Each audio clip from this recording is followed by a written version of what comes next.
IPL में royal Challengers Bangalore की शानदार जीत का जश्न बुधवार को अचानक मातम में बदल गया, जब विक्ट्री मार्च के दौरान लाखों की भीड़ और फैंस अपनी विजेता टीम और विराट कोहली को देखने के लिए बेकाबू हो गए। बेंगलुरु के चिन्ना स्वामी स्टेडियम के बाहर भगदड़ जैसी स्थिति पैदा हो गई और इस दौरान 11 लोगों की मौत हो गई, कई लोग घायल हो गए।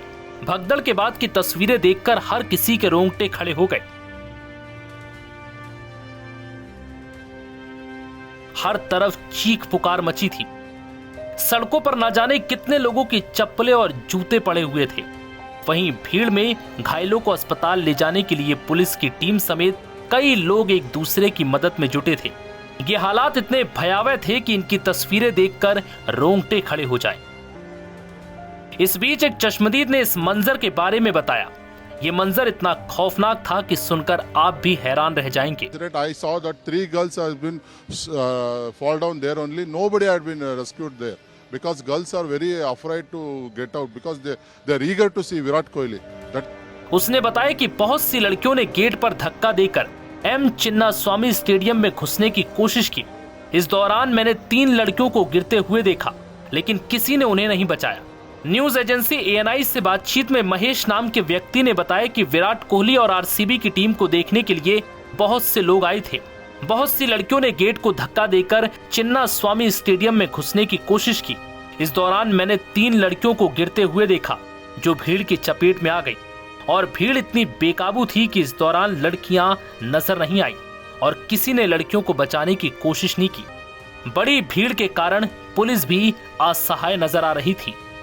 वहीं एक और चश्मदीद ने बताया कि कई लोगों के पास एंट्री पास नहीं थे।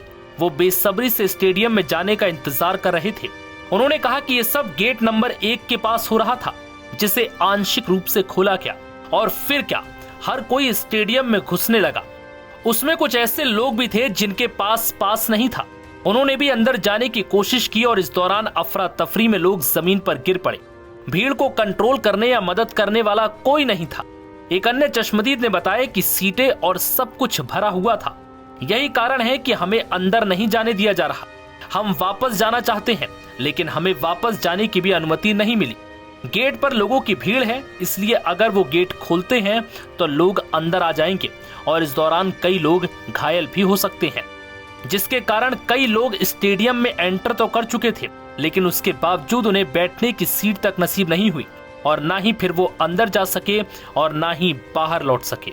बता दें कि लाखों की भीड़ RCB के 18 साल में पहली बार IPL ट्रॉफी जीतने का जश्न मनाने के लिए स्टेडियम में जाने के लिए उमड़ी थी। भीड़ ज्यादा थी और उससे भी ज्यादा था उनका जोश। ना भीड़ काबू में थी और ना ही उनका जुनून और पागलपन, और इसी पागलपन ने सारे सुरक्षा घेरे तोड़ दिए। शांति और समय का बांध टूट गया। अफरा तफरी मच गई। कई लोग कुचले गए, कई लोग घायल हो गए और कई लोगों की हालत अब भी गंभीर है। सबसे बड़ी मानवता को शर्मसार करने वाली बात यह थी कि स्टेडियम के बाहर इंसान मरते रहे और अंदर IPL कप का जश्न मनता रहा। जब स्टेडियम के बाहर लोग CPR के लिए तरस रहे थे, लोगों की सांसें टूट रही थीं, तब स्टेडियम में रंगारंग कार्यक्रम चल रहा था। जब लोगों के लिए सहारे की जरूरत थी, तब लोगों के चहेते खिलाड़ी कप को हाथों में उठाए घूम रहे थे। ये सिर्फ एक भगदड़ नहीं थी, बल्कि प्रशासनिक विफलता की एक काली स्याही भी है। नव भारत टाइम्स की रिपोर्ट।